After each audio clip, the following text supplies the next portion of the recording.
ಇಲ್ಲ, ನಾವೇ ಅವನ್ನ ನಿರ್ಲಕ್ಷಿಸ್ಬಿಟ್ವಿ. ಇನ್ನು ಮೇಲೆ ತೋರಿಸ್ತೀವಿ. ಇನ್ನು 1.5 ವರ್ಷ ಇದೆ. ಒಬ್ಬ ದಕ್ಷ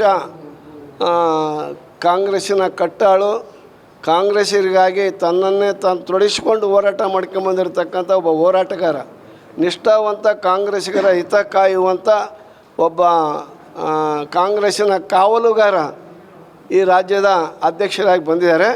ಇನ್ನು ಮೇಲೆ ಅವ್ರನ್ನೆಲ್ಲ ಬಟ ಬಯಲು ಮಾಡಿ ಸತ್ಯ ಬಯಲು ಮಾಡ್ತೀವಿ. ನಿಮ್ಮಲ್ಲೇ ಸಾಕಷ್ಟು ಇದ್ದು, ಯಾಕಂದರೆ ಏಜೆಂಟ್ರ ಕೆಲಸ ಮಾಡಿದ್ರು, ಅಷ್ಟೆಲ್ಲ ಇದ್ರೂ ಕೂಡ ಪಕ್ಷ ಏನಾದರೂ ಶಿಸ್ತು ಕ್ರಮ ಕೈಗೊಳ್ಬೋದಾ? ಇಲ್ಲ, ನಾನೇ ಹೇಳಿಲ್ಲಲ್ಲ ಅವ್ರ ಬಗ್ಗೆ. ಹೇಳಿದ್ರೆ ಉಪಯೋಗ ಆಗಲ್ಲ ಅಂತ ಸುಮ್ಮನೆ ಇದ್ದೆ. ಮಾಡಲಿ, ಅದೇನು ಮಾಡ್ತಾರೆ ಮಾಡಲಿ ಅಂತಂದೇಳಿ ಮಾಡಿದ್ದಾರೆ. ಅದ್ರ ಬಗ್ಗೆ ನಾನೇನು ಮಾತಾಡೋಲ್ಲ, ಮುಂದೆ ನೋಡೋಣ. ಕೆಲವು ಬೆಂಬಲಿಗರಲ್ಲಿ ಒಂದು ಅಸಮಾಧಾನ, ನೋವಿದೆ ಸರ್.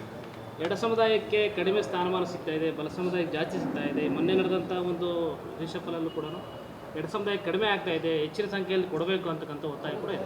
ಈಗ ಬಲಗೈನವರು ತುಂಬ ಬಲವಾಗಿದ್ದಾರೆ, ಅದಕ್ಕೆ ಅವ್ರನ್ನ ಬಲಗೈ ಅಂತ ಹೇಳಿರೋದು. ಎಡಗೈನವರು ತುಂಬ ದುರ್ಬಲರಿದ್ದಾರೆ. ಬಲಗೈನವರು ಹೆಚ್ಚಿನ ಸಂಖ್ಯೆಯಲ್ಲಿ ಶಾಸಕರಾಗಿ ಆಯ್ಕೆಯಾಗಿ ಬಂದಿದ್ದಾರೆ. ಆಮೇಲೆ ಎಡಗೈನವರು ದುರ್ಬಲರು 5 ಜನ ಆಯ್ಕೆಯಾಗಿ ಬಂದಿದ್ದಾರೆ. ನಾನು ಕೂಡ ಆಯ್ಕೆಯಾಗಿದ್ದೆ ಅಂದರೆ ಅವರಷ್ಟೇ ಪ್ರಭಾವಶಾಲಿ ಮಂತ್ರಿಯಾಗಿರ್ತಾ ಇದ್ದೆ, ಆದರೆ ನಾನು ಸೋತೆ. ಹೀಗಾಗಿ ನಮಗೆ 1 ಮಂತ್ರಿಯನ್ನು ಕೊಟ್ಟಿದ್ದಾರೆ. ಇನ್ನೂ 2 ಮಂತ್ರಿಗಳನ್ನು ಮಾಡಬೇಕು ಅಂತ ಹೇಳಿ ನಮ್ಮ ಬೇಡಿಕೆ ಇದೆ. ಜೊತೆಗೆ ಈಗ ಮುಂಬರ್ತಕ್ಕಂತಹ ವಿಧಾನ ಪರಿಷತ್ತಿನ ಚುನಾವಣೆಯಲ್ಲೂ ಕೂಡ ನಮ್ಮ ಸಮುದಾಯದಲ್ಲಿ ಯಾರು ನಿಷ್ಠೆಯಿಂದ ಕೆಲಸ ಮಾಡಿದರೋ ಅಂಥ ನಾಯಕನನ್ನು ಗುರುತಿಸಿ ವಿಧಾನ ಪರಿಷತ್ತಿನ ಸ್ಥಾನವನ್ನು ಕೂಡ ಕೊಡ್ರಿ ಅಂತೇಳಿ ಕೇಳುವಂಥ ಬೇಡಿಕೆಯನ್ನು ನಾವು ಕಾಂಗ್ರೆಸ್ ಪಕ್ಷದ ಮುಂದೆ ಇಟ್ಟಿದ್ದೇವೆ. ಅತಿ ಶೀಘ್ರದಲ್ಲೇ ನಮ್ಮ ಮಾದಿಗ ಸಮುದಾಯದ ಎಲ್ಲ ನಾಯಕರುಗಳು AICC ಅಧ್ಯಕ್ಷರಿಗೆ, ಆಮೇಲೆ AICC ಪ್ರಧಾನ ಕಾರ್ಯದರ್ಶಿಗಳ ಬಳಿ ನಿಯೋಗ ಹೋಗ್ತೀವಿ. ಹೋಗಿ ನಮ್ಮ ಕಷ್ಟವನ್ನು, ನಮ್ಮ ಪಕ್ಷ ನಿಷ್ಠೆಯನ್ನು, ಸ್ವಾತಂತ್ರ್ಯ ಬಂದ ಅಂದಿನಿಂದಲೂ ಇಲ್ಲಿವರೆಗೂ ಕೂಡ ಮಾದಿಗರು ಕಾಂಗ್ರೆಸ್ಸಿನ ಸಾಂಪ್ರದಾಯಿಕ ಮತದಾರರು, ಗಾಂಧಿವಾದಿಗಳು, ಆಮೇಲೆ ಸ್ವತಂತ್ರ ಯೋಧರು ಹೆಚ್ಚಿನ ಸಂಖ್ಯೆಯಲ್ಲಿ ಈ ಸಮುದಾಯದಲ್ಲಿದೆ. ಮುಂಚಿನಿಂದಲೂ ಯಾವ ಪಕ್ಷ ಯಾವತ್ತೂ ಕೂಡ ಕಾಂಗ್ರೆಸ್ಸು ನಮ್ಮನ್ನು ಕಡೆಗಣಿಸಿಲ್ಲ.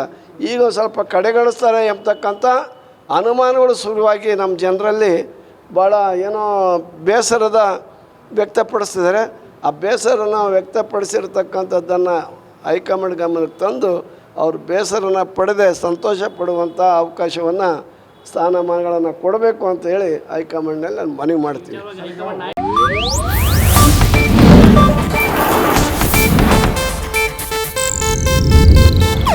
ಇದು ಏಷ್ಯಾನೆಟ್ ನ್ಯೂಸ್ ನೆಟ್ವರ್ಕ್ ಪ್ರಸ್ತುತಿ.